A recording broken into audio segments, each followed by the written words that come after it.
যাচাই করেই তারা ওখানে গেছেন।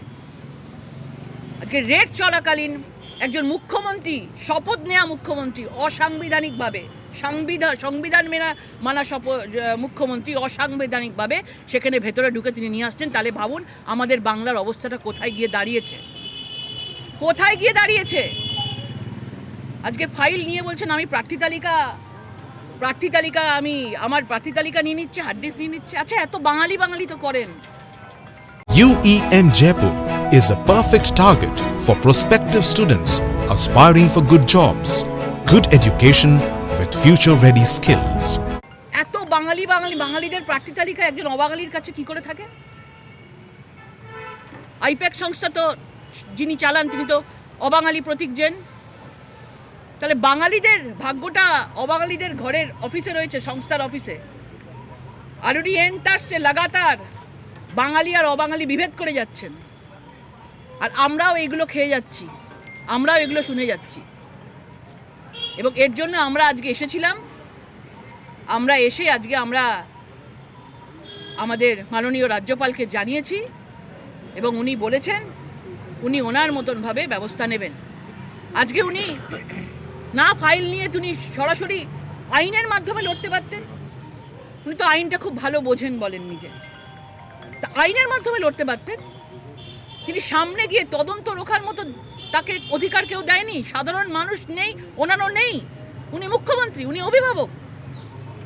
আজকে উনি তাদের দলের লোককে উস্কে দিচ্ছেন এবং সবাইকেই এইভাবে উনি সেই বার্তা দিচ্ছেন যে ইডি বা কেউ যদি আসে, যদি তার সংস্থায় কোনো কিছু যদি তাদের কেউ প্রমাণ পেয়েও যদি সেখানে ট্রেড করতে যায়, তাহলে সবাই গিয়ে সেখানে গিয়ে ফাইল দিয়ে চলে আসবে, সবাই ওখান থেকে লুট করে নিয়ে চলে আসবে। এই লুটের রাজনীতি শেখাচ্ছেন উনি।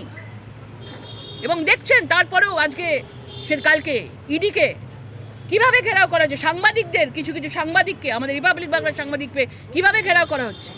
এটা পশ্চিমবাংলায় বাস করছি আমরা কোথায় বাস করছি? এ তো পাশেই বাংলাদেশ। যেভাবে উনি যে অবস্থা উনি তৈরি করছেন, পরিষ্কার বোঝা যাচ্ছে এই বাংলা আস্তে আস্তে বাংলাদেশের দিকে পরিণত হচ্ছে।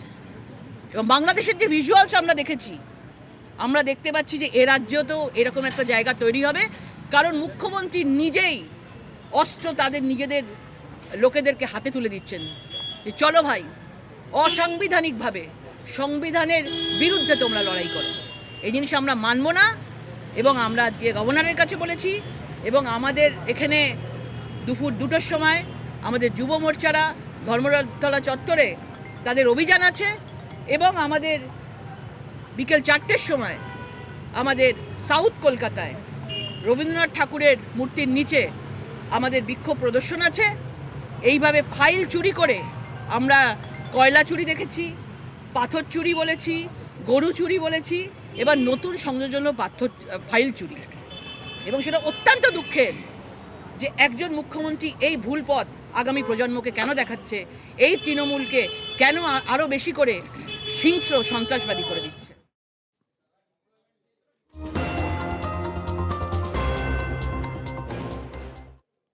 ইডি তল্লাশি ঘিরে কেন্দ্র রাজ্য সংঘাত সপ্তমে। আর এর মধ্যে এই যে ব্রেকিং নিউজ আসছে আপনাদেরকে জানিয়ে রাখি, মুখ্যমন্ত্রী মমতা বন্দ্যোপাধ্যায় তিনি ইডির বিরুদ্ধে 2টি জোড়া মামলা করেছেন বলে খবর পাওয়া যাচ্ছে। এখন অবধি কার্যত নজিরবিহীনভাবেই কোনো মামলায় অভিযোগকারী হলেন মমতা বন্দ্যোপাধ্যায়। কথা বলবে এই নিয়ে আমাদের প্রতিনিধি সুজয় আমাদের সঙ্গে রয়েছে। সুজয়, যে জোড়া মামলা, সেক্ষেত্রে কোন কোন অভিযোগগুলো সামনে এসেছে তার তরফ থেকে?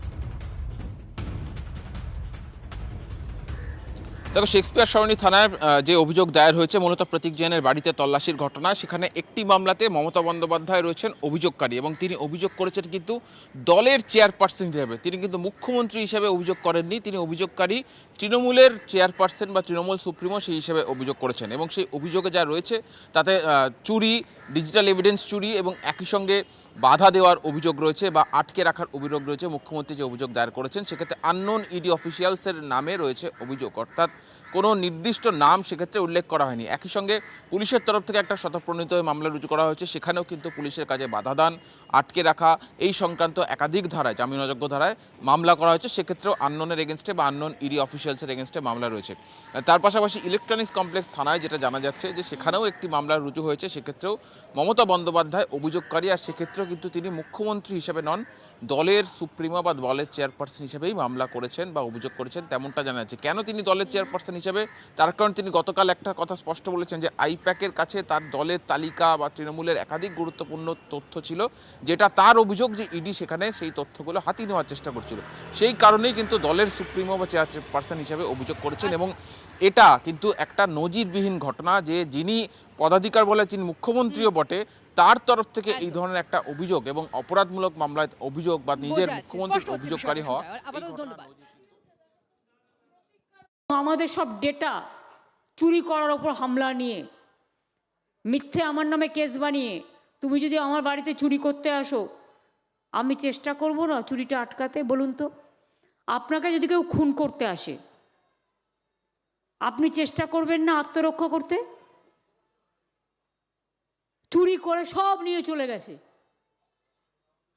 সব ডেটা, এসআইআর এর লিস্ট, কত অসহায় মানুষ চিঠি পাঠিয়েছে, সব চুরি করে নিয়ে পালিয়েছে।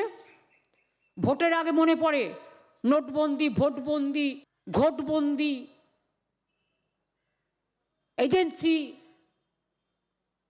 সারাক্ষণ শুধু হামলা করা আর মিথ্যে কথা বলা, করছে লুট, বলছে ঝুট।